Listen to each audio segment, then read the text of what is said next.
मैं एक सैनिक का बेटा हूँ, किसान का बेटा। सुन लो, हमने पाकिस्तान के 2 टुकड़े किए, आपने क्या किया? पाकिस्तान से मार खाई। अरे सुनिए तो सही, 71 की लड़ाई में, एक मिनट बैठिए, बैठिए नेताजी, क्या बात कर रहे हो आप लोग? आपको कोई नॉलेज नहीं है। 1 लाख की फौज को पकड़ा बांग्लादेश। पाकिस्तान पे जाइए आप, हमने बैठ जाइए आप, आपको कोई नॉलेज नहीं है। हिंदू मुसलमान करते हो, हिंदू मुसलमान करते हो। मराठों की फौज का सेनापति इब्राहिम गांधी था। महाराणा प्रताप की फौज का सेनापति कौन था? हकीम खां सूर, एक मुसलमान था। और अकबर की फौज का सेनापति एक हिंदू था। अगर इतिहास के पीछे जाओगे तो देश के टुकड़े कर लोगे। आपके लिए बोल रहा हूँ कि हिंदू मुसलमान मत करो। हम सब पहले क्या थे वो समझ लो, किताबें पढ़ लो। आज हम पैदा करते हैं हिंदुस्तान के अंदर, वो देन इंदिरा गांधी की है। आरडीओ की स्थापना नेहरू ने की। पोखरण का बम विस्फोट इंदिरा गांधी ने किया। 7th फ्लीट को वापस अमेरिका का इंदिरा गांधी ने भेजा। हमने बोकारो जैसे स्टील प्लांट खोले जहाँ 40,000 लोग नौकरी करते हैं। आपके पास कोई विकास की कोई परिकल्पना नहीं। सिर्फ आपका काम है विरोध करना, सिर्फ आपका काम है देश को बांटना, सिर्फ आपका काम है देश को तोड़ना और भाई को भाई से लड़ाना।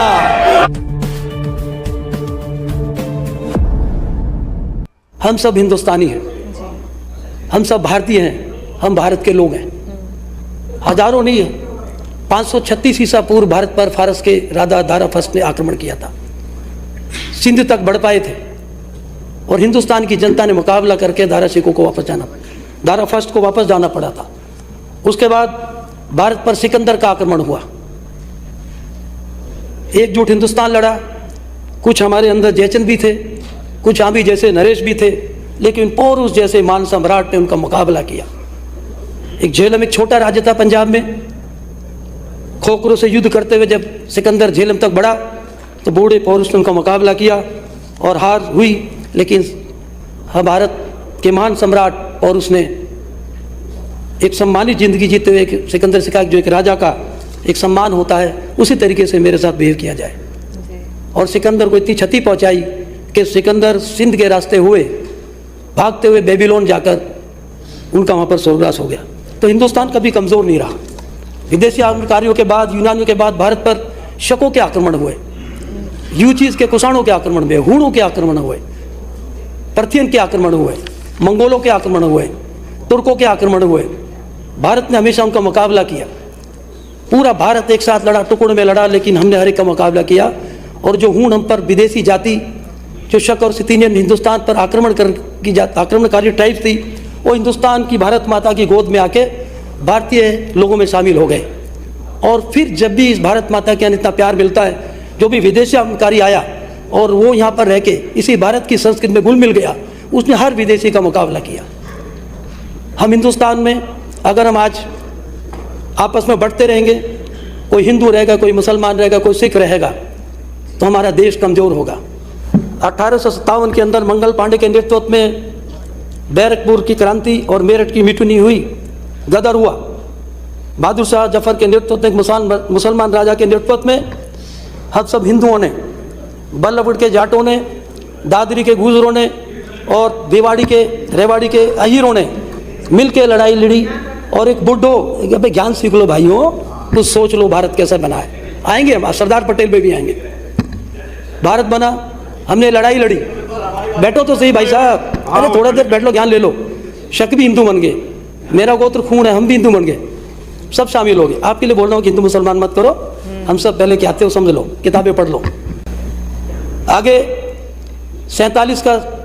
1957 में हम क्रांति में हार गए।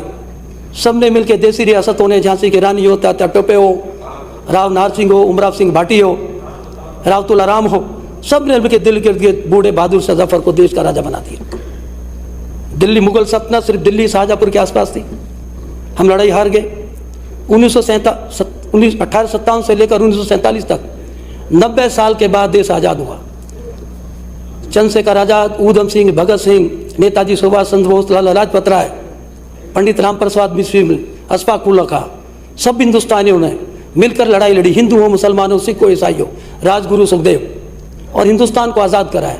अंग्रेजों ने हमें टूटा भारत दिया, भारत के 2 टुकड़े कर दिए, पाकिस्तान जैसा एक नया देश बना दिया। 14 अगस्त को देश की जनता की अदला बदली हुई। राज तो बदले लेकिन जनता भी बदली। हिंदू उधर से इधर माइग्रेट हुए और मुसलमान धर्म के नाम पर 2 देश बन गए। लेकिन इतना नेतृत्व मजबूत था भारत का कि 3 करोड़ की आबादी को नेहरू जी और सरदार पटेल के नेतृत्व में उनको सही जगह पर बसाया गया और सरदार पटेल ने 600 से ज़्यादा रियासतों को इकट्ठा करके अखंड भारत दिया। वो भी हमारी कांग्रेस पार्टी के अध्यक्ष थे और भारत के पहले गृह मंत्री और उप प्रधानमंत्री थे। आप एक मिनट, एक मिनट, आपके पास कोई नेता नहीं। सरदार वल्लभ भाई पटेल ये देश जो दिया है सरदार पटेल ने दिया है। सभापति महोदय, ये मुल्क जो दिया, जो हिंदुस्तान दिया, जो भारत दिया है, ये सरदार पटेल की देन है। सरदार पटेल की वजह से, पंडित जवाहरलाल नेहरू की वजह से देश की तरक्की हुई। एक मिनट, राठौर साहब बैठिए। नो, कोई विभाजन नहीं। आपने सरदार पटेल कांग्रेस के गृह मंत्री थे, नेहरू जी के नेतृत्व में देश के एकीकरण किया, प्री विपर्स बंद किए, राजाओं को जोड़ के भारत को बनाया, पहली बार इतना बड़ा हिंदुस्तान दिया, कश्मीर से कन्याकुमारी तक हिंदुस्तान। बंटवारा जो किया उसमें अंग्रेजों ने किया और हिंदुस्तान के जो राजनीतिक लोग थे, जो आज आप लोग आपस में कांग्रेस बीजेपी कर रहे हो, हिंदुस्तान की हार अगर पानीपत की लड़ाई में मराठों के साथ गद्दारी नहीं होती, मराठों की फौज हिंदू मुसलमान करते हो, मराठों की फौज का सेनापति इब्राहिम गांधी था, महाराणा प्रताप की फौज का सेनापति कौन था? हकीम खां सूर एक मुसलमान था, और अकबर की फौज का सेनापति एक हिंदू था। अगर इतिहास के पीछे जाओगे तो देश के टुकड़े कर लोगे। सरदार वल्लभ भाई पटेल ने कश्मीर को हिंदुस्तान में कबायली फौज के साथ में कंगन में मुस्लिम गुजरों की फौज बना के पाकिस्तान के कबायलियों को खदेड़ा। लिखा हुआ है, जाके पढ़ो आईने कश्मीर के अंदर। सरदार वल्लभ भाई पटेल ने निज़ाम हैदराबाद को भारत में शामिल किया, जूनागढ़ को भारत में शामिल किया, सारी देशी रियासतों को जोड़ के एक हिंदुस्तान बनाया। वो भी एक किसान का बेटा था, जो हमको हमारे शहीदों ने, हमारे उन क्रांतिकारी, उन नेताओं ने जो एक सुंदर हिंदुस्तान दिया है, उसको हम हिंदू मुसलमान में नहीं बांटे, उसको हम सिख ईसाई में नहीं बांटे, हम सब हिंदुस्तानी हैं। एक कांग्रेस बीजेपी मत बांटो। आज से 1947 पहले, 80 से पहले बीजेपी नहीं थी। सदियों का हिंदुस्तान है, हमें आगे भी चलना है।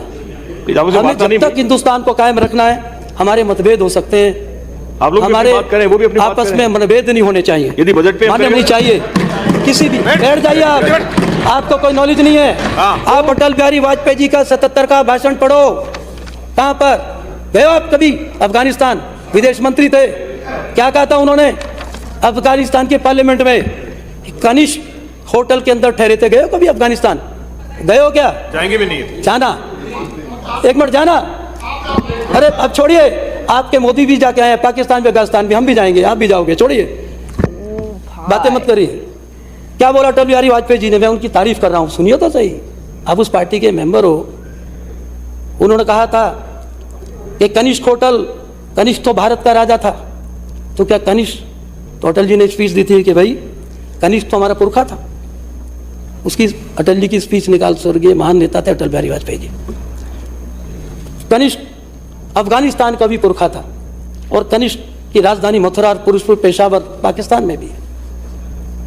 तो कनिष्क की तारीफ की कि हमारे पूर्व के एक थे, धर्म बदल गया तो क्या हो गया, पूर्वज तो हमारे एक ही थे। उसकी भाषण सुना अटल जी का। अटल जी ने, हमने पाकिस्तान के 2 टुकड़े किए, आपने क्या किया? पाकिस्तान से मार खाई। अरे सुनिए तो सही, 71 की लड़ाई में, एक मिनट बैठिए, बैठिए नेताजी, बैठिए। सभापति महोदय को बैठाइए, मैं इनको ज्ञान दे रहा हूँ। सभापति महोदय को बैठाइए। अरे बैठिए यार, आप बैठिए प्लीज, सुनिए। 71 की लड़ाई में इंदिरा गांधी ने पाकिस्तान के 2 टुकड़े किए। वो कांग्रेस की प्रधानमंत्री दुर्गा थी, अटल जी ने दुर्गा बोला, दुर्गा। हमने बांग्लादेश जैसा नया देश बनाया।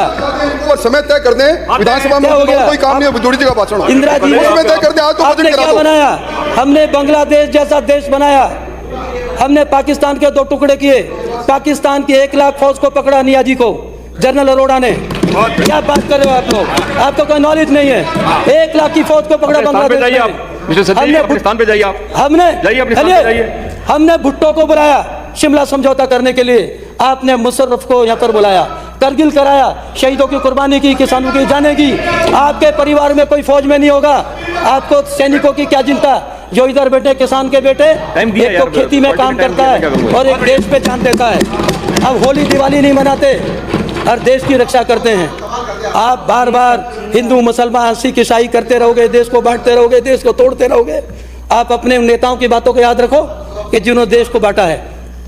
इंदिरा गांधी जी ने सिक्किम को कुछ सीख 22 लो, राज्य बनाया। जानकारी नहीं है तो इतिहास की बात बता रहे, सीख लो। सभापति महोदय, इंदिरा गांधी जी ने हिंदुस्तान में 22वां आपके राज्य समझ बनाया। से ऊपर है ये सिक्किम को चीन लेना चाहता था, चीन सिक्किम को भारत से छीनना चाहता था। इंदिरा गांधी जैसी नेता, उन्होंने सिक्किम को 22वां राज्य बनाया। उस वक्त हिंदुस्तान के अंदर 21 राज्य होते थे। इंदिरा गांधी जी ने जब भारत के अंदर गेहूं पैदा नहीं होता था, पंजाब और हरियाणा के अंदर रेगिस्तान के टिब्बे होते थे, इंदिरा गांधी ने ग्रीन रिवॉल्यूशन लाके हिंदुस्तान के हरित क्रांति लाके आज इतना अनाज हम पैदा करते हैं हिंदुस्तान के अंदर, वो देन इंदिरा गांधी की है।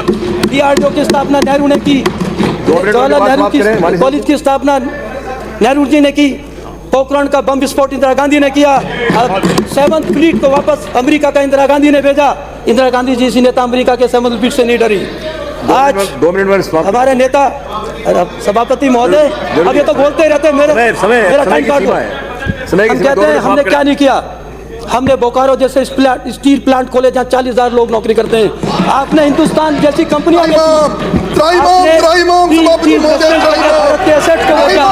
सभापति महोदय, आपके पास कोई जवाब नहीं, आपके पास कोई विकास की कोई परिकल्पना नहीं। सिर्फ आपका काम है विरोध करना, सिर्फ आपका काम है देश को बांटना, सिर्फ आपका काम है देश को तोड़ना और भाई को भाई से लड़ाना। सभापति महोदय, आप इनको याद दिलाओ, आप खड़े हो जाओ। आप सभापति आज राहुल गांधी जी ने हिंदू मुसलमान सिख, अरे नफरत छोड़ो, अरे भारत को जोड़ो, भारत को जोड़ो, भारत को जोड़ के रखो, प्यार का बात करो। अगर सभापति महोदय, सभापति महोदय जी, 2 मिनट, मैं पहली बार बोल रहा हूँ। सभापति महोदय, भाई साहब, अरे भाई एक मिनट सुन तो लो। आप क्रांतिकारियों का है, मैं एक सैनिक का बेटा हूँ, किसान का बेटा, सुन लो तो यार। ये भी डिस्टर्बेंस हो जाएगा। उनकी तुरबत पे दिए एक भी दिया जिनके खून से जलते थे चिरागे वतन।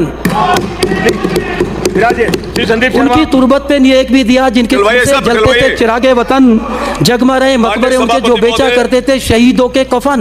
आपने मुझे जो शहीदों के कफन बेचते थे और राज्य में है मजे ले रहे हैं शहीदों के परिवार। भगत सिंह, ऊधम सिंह, नेताजी सुभाष चंद्र बोस, सरदार पटेल, चंद्रशेखर आजाद। आप उस पार्टी के लोग हो, स्टेट के मुख्यमंत्री चंद्रशेखर आजाद जैसे क्रांतिकारी को आतंकवादी बोला, सत्ता की साझेदारी की यूपी के अंदर।